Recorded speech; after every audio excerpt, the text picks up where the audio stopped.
Hello folks, welcome to my podcast. If you're here for the first time, I am Kannan. I'm a geoeconomic strategist, a serial entrepreneur, and promoter of businesses. I help big brands, organizations, institutions, economic zones, and governments in terms of transforming the economy to be a productive and generative economy. This podcast is about captive economy and how to convert that into a generative economy.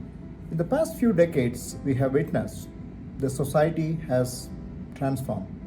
Society all around the world has transformed into a captive economy.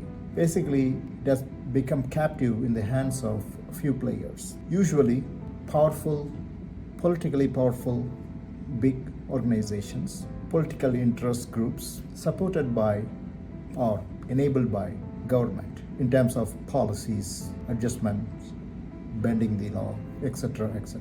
You know the full story of it. But I'm here to explain one thing. What are the problems associated with this captive economy and how to really, get out of it? So the captive economy, the problem with the captive economy is a section of people who sell things, and the larger section of the group tend to be consumers of what the smaller section produce. Essentially, the consumer section of the people are confined to a kind of a vicious cycle. Essentially, they become captive to the system developed by and for the big players. The problem is the consumers who are subject to become buying more and more from the same smaller group of producers. They kind of, at some point of time, they lose the ability to work and earn to buy those products. That's where, again, there's a mechanism by which this system, the captive system, try to overcome this problem by making the government to create a welfare society by feeding people or providing free loads of money to the people to buy those goods. It may sound okay in the beginning to some extent, but the problem is more and more of these people being given free load of money. What we are doing is we are working against the very nature of the human, the humanics. People become lazy. They become completely unproductive when you start creating such a welfare society. So to keep up with the status quo of buying and selling and consuming, more and more people would fall into the welfare society, and to maintain the balance of productivity in the society, the governments tend to import more people. But again, they are careful in not importing people who would go out of their structure, this captive structure. So they still import people from the other parts of the world who would essentially work but also consume more. So this is the status quo they try to maintain by importing the people. On the process, they most of these Western countries like the US, Canada, and some of the Western countries, they tend to import people who are not productive and sometimes even people with the criminal records. Then the problem might seem to be solved to some, in the beginning, but then over a period of time, most of these people who were imported also fall into the welfare society because that's more lucrative. They're paid more to not work than to work hard to produce things. So the free load of money, the printed money, cash money, the funny money, the dollars or the euros, whatever, printed out of thin air will help to some extent to maintain this cycle. But over a period of time, it's going to catastrophically break. This is totally nuisance to the society and eventually take the society into highly unproductive and create damaging economic results, right? One of the major problem of this expanding the welfare society and people with less productivity is the major problem would be the lesser number of people who are productive in the society. Of course, not everybody is going to be in welfare. Everybody is going to be unproductive. But there is a section of the people who are highly productive, goals-oriented, people who take challenges, people who would like to work hard, and those people would be forced to do more work compared to the rest of the people, a lot more work. So there's going to be a huge pressure on the people who are productive. That's going to break the morality of those people who are productive, and that's not going to encourage the next coming generations to work hard. That's why I said it's going to be a catastrophic problem. It may not be visible in 1 decade, but then within the 2 or 3 decades, which is already becoming more visible in some of these nations. Basically, the system itself is feeding people to be part of the captive economy. Now, how to convert this captive economy into a generative economy? Essentially, first thing is to get rid of this inefficiency, converting people into consumers. That has to be stopped. Importing people who are inefficient and people who can't contribute to the society with hard work and talents should be stopped. And the big players, I'm not saying go and break all these big companies or stop them doing business. I always would love to create, if you want to make a line smaller, you have to draw a bigger line next to it.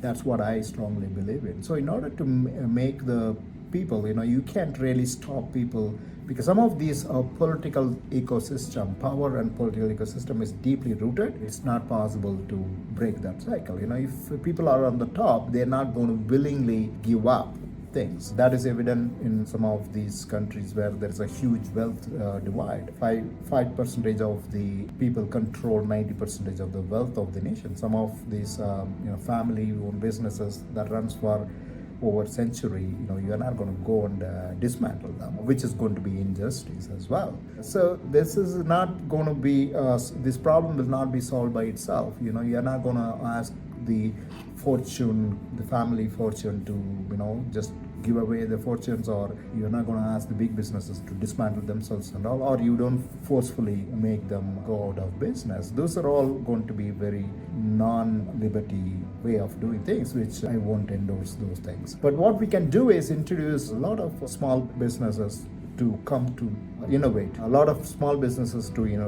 encourage startup companies who would not again going to be in the being captive of the big businesses. This is another problem. Usually the big businesses try to make even the startup companies to be captive of them. And this is where some of the little bit of regulations or deregulations can be done to kind of give a more leverage, a little bit of more push up and kickstart to the startup companies with great ideas and innovations, not to go and disrupt the big companies. Try to create and recreate a new market, transform the market, transformation of market. That's what the generative economy is all about. The Myonomics principle brings that, by the ecosystem development, you are not only relying on disrupting the existing companies. Disruption is a kind of a negative thing. So rather than focusing on disrupting the existing business, focus on creating a generative economy within the specific or multiple economic zones, and work the government with new policies, additional policies, or changing the policies to accommodate these transformation and changes in the society can solve this problem very much. Then another major problem is what I call it inflated education system, which contributes a lot to this problem. What is inflated education system? There are more PhDs these days, more education certificates and more degrees, but less quality. The quality has deteriorated over a period of time, but then people are getting more and more educated. Education is going up, but the price of the education is going up. The volume of education is going up, but the quality is going down. This creates an inflation. You are paying more for less knowledge. So the knowledge itself is becoming more of a problem, because you are paying too much of money for less knowledge. Then you have a pressure. I get all the time people negotiating with me. Either I hire them, or I take them as a supplier or a vendor, or as a consultant, as a contractor. One thing always pops up is they have a pressure. They have spent so much of money for the education, and they have a pressure to take the return on investment on their education as soon as possible. But then they don't realize most of these formal education might not help the company in the marketplace. So the companies are looking for productivity, not just using the theoretical knowledge, or even to some extent practical knowledge would not be enough to solve the real world problems. So the education inflation is another major problem that contributes to the captive economy. Then obviously they settle for the big companies, which is who are willing to pay more for lesser output, because they really don't care, because they just get the money getting printed one way or the other, handed over to them through the big banks. So the big businesses get the captive of those people who has a higher education, just to make them captive. So what needs to be done? More focus should be on not the degree. The focus should be on gaining the knowledge from the industry, right? Focus on not just the degree or a certificate.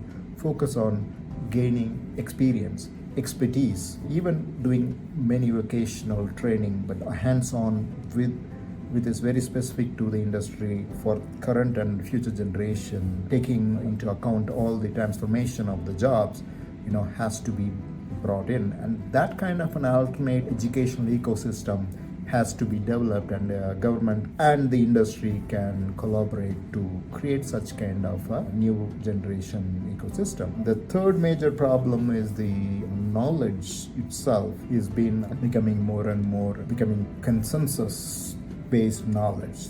Essentially, a smaller bunch of people decide what has to be the knowledge that needs to be transferred to the next generation, and the rest of the knowledge is being completely taken away from the people. And with these days, we are living in Google, and then now we are getting into artificial intelligence system. It is the bias can be introduced very easily into the knowledge gaining process. So we are going to get more and more troubles down the line when people really, or a smaller group of people, create the narrative what needs to be the knowledge for the generation moving forward. It took a lot of effort for them in the past. They have to hijack the university system, they have to hijack the marketplace, they have to hijack the library system to get this knowledge mafia stuff.